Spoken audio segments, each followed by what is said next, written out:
你好，我们办理第二家园来大马已经小半年了，而这一路并非一帆风顺。如果你和我们一样刚刚踏入40，有读书的孩子，考虑到大马常住，那这一集就是为你准备的。这是一期没有彩排过的夫妻间真实的对话，一次成型，也是我俩难得的复盘。我们谈到了第二家园来大马让我们这样的中年家庭最纠结的是什么？什么东西竟然比赚钱还要重要？我们准备的过程中花了多少时间？最大的困难和得失是什么？登陆大马后最大的困难和解法是什么？最后，我反客为主，采访了我太太2个问题，而我们对于焦虑达成了什么共识呢？欢迎收看和评论。第一个问题就是为什么是马来西亚？我想现在讲的可能都是放马后炮。我想过这个问题，因为回答过别人太多遍了。首先，马来西亚飞过来并不算不方便，将近5个小时直航，有很多的航班，机票价格也不贵。第二，在文化上，马来西亚有比较好保留了华人的传统和文化，因此，第三个呢，你的生活、饮食，你的居住环境，包括语言，都会让人融入得更快。第四，马来西亚的物价非常便宜，这也是使得它是一个洼地的一个重要原因之一，而且还很少被人认知。最重要的是呢，根据我们已经调查到的一些项目，马来西亚我们申请第二家园是一个比较快的，也是一个可行的解，因此符合这些条件的选项可以说是绝无仅有。再加上一些工作的考虑吧，那把这么多因素加到一起，我能想到的也就是只有是马来西亚。再说我们2019年的时候来过，我们都很喜欢马来西亚这个地方。但这里也是来了以后才有更深的感受，可能对你来讲也是被一些地方给 bounce back，所以更坚定了来马来西亚的决心。比方你当时就告诉我，明确的是美国你不想去，新加坡你不想去，香港你不喜欢的，那与之形成对照组的最鲜明的标志就是我们去过有喜欢的马来西亚。对，因为我就喜欢他那种我是够得到，不要踮脚去，可能甚至是蹲下去，就是躺平也可以的那种地方。我觉得第二个问题就是我们在今年月底来大马之前，有将近半年时间的准备。整个在来马来西亚之前，最大的纠结是什么？这有很多纠结啊。来马来西亚的纠结，你相当于是换一个地方生活，其实和移民要考虑的问题，我认为是差不多的。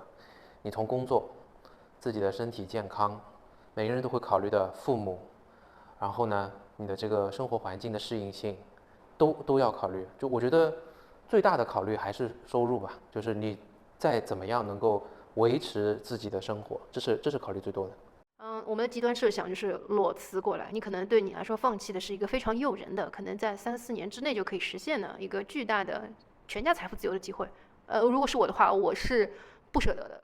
我想我可以谈的是我们的当时的一个极端假设，我们都想好了，即便2个人都没有工作，我们把最重要的问题给解决了，而且想清楚这个是很快的，并不是我刚说的这么多里面。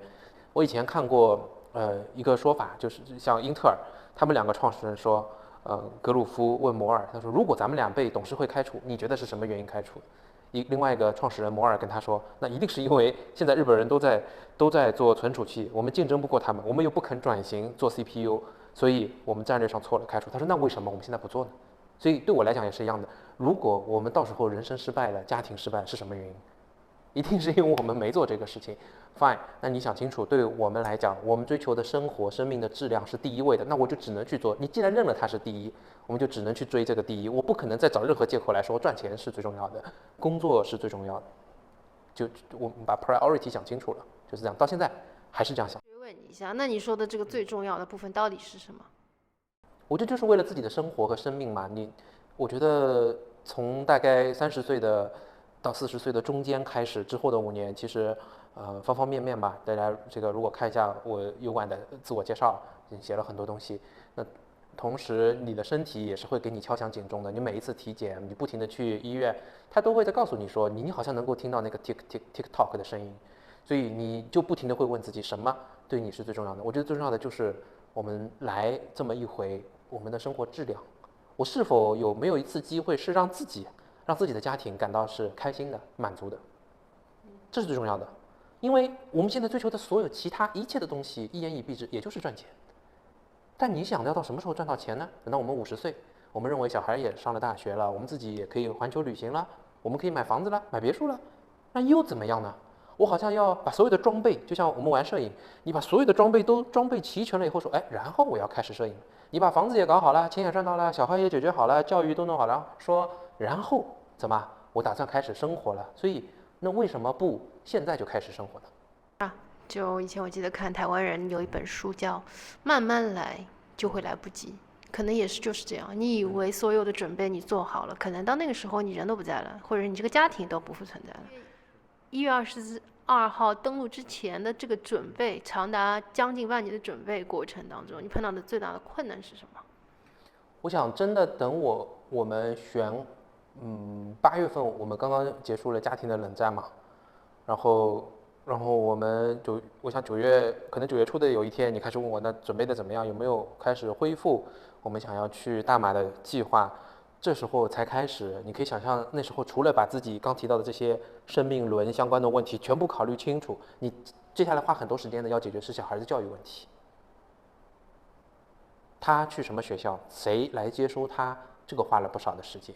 那同时我们还要花时间挑一个代理，这个就已经要差不多前后又要花1个月的时间，因为我记得等我们双认证这些都办好的话，已经到10月中下了，国庆之后了。所以正儿八经的从10月中到拿到 offer， 你还要去除到一些过节，也就3个月不到的时间。就这些时间是我们准备的时间，所以我自己也复盘过，应当说这个准备的过程还是比较快的，就再做一次可能也快不到哪儿去。我觉得对我来说最大的困难，或者说我观察到的，在这个过程当中，我们的困难是因为时间线突然之间往前推了2个多月，其实你很多的生活上、工作上、心态上的一个转变，我觉得这个过程我们还是相对比较齐心协力的。前期我做过一个复盘，我觉得我们有好有整个项目如果要改进的话，就是有好有不好的地方。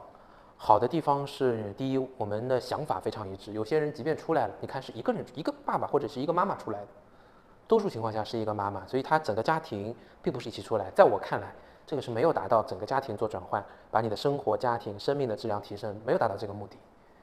这是我们比较齐心协力的地方。第二，我们俩没有买房子。因为我们没有买房子，我们摆脱资产的束缚，我们清理一些各种各样的事情，在处理财务的事情都是非常顺利的。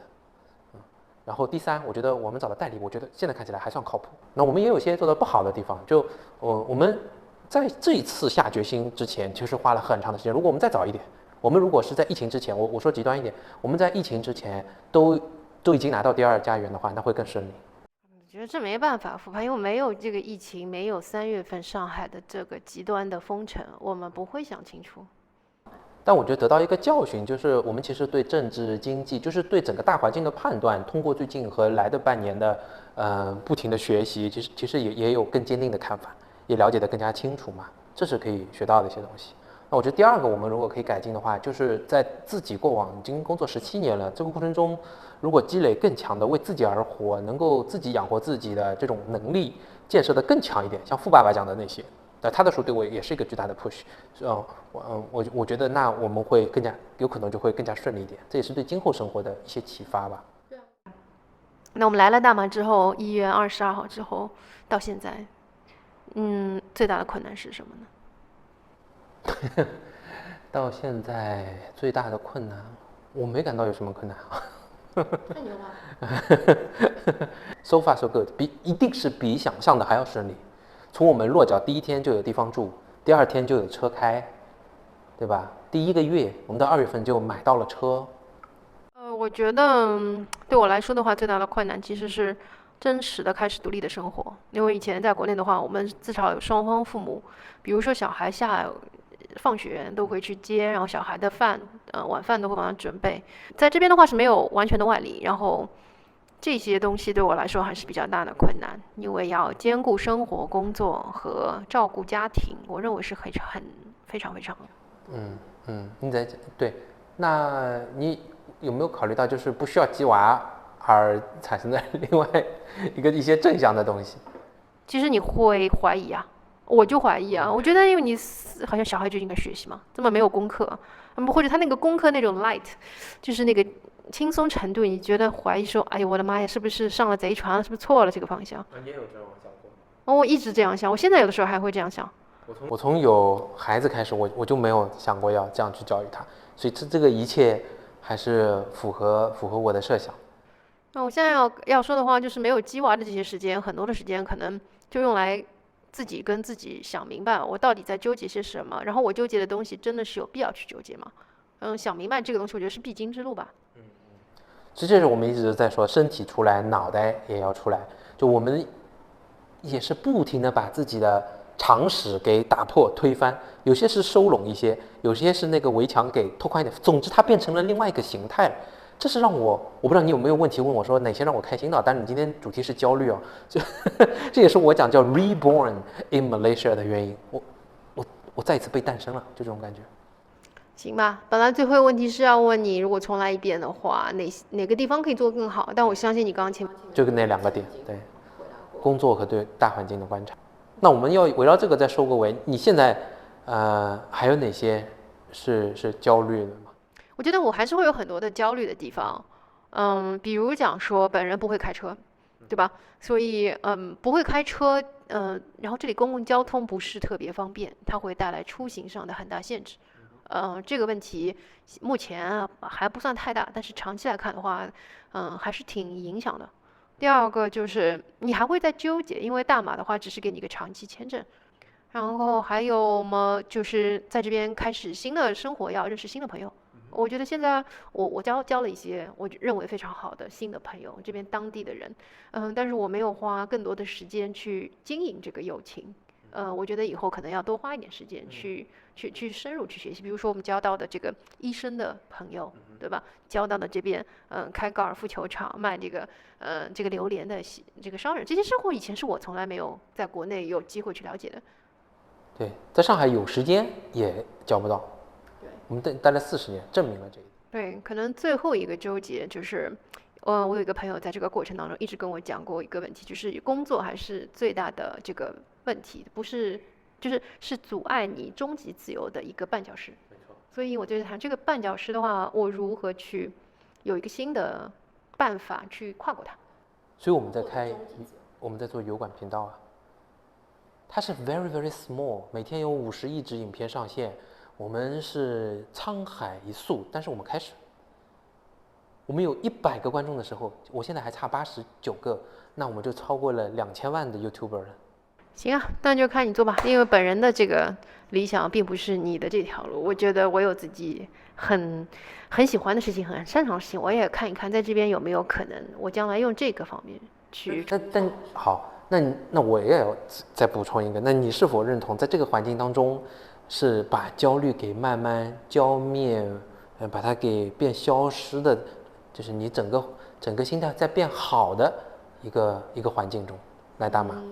我很难说变好，我觉得也不能说是焦虑就没有了，而是你学会跟它共处，然后你明白说，就像我最近看的这本书关于原谅的，你这个焦虑它不可能消失，因为老的没了，新的会有，无穷无尽的会有。关键就是我怎么让焦虑不伤害到我，就跟原谅一样。哎呦，这个玩意儿问完之后，好像又感觉疗愈了一下啊。谢谢。好，这也是一个很好的 quality time。是啊，可以。OK，好，拜拜，谢谢。拜拜。嗯。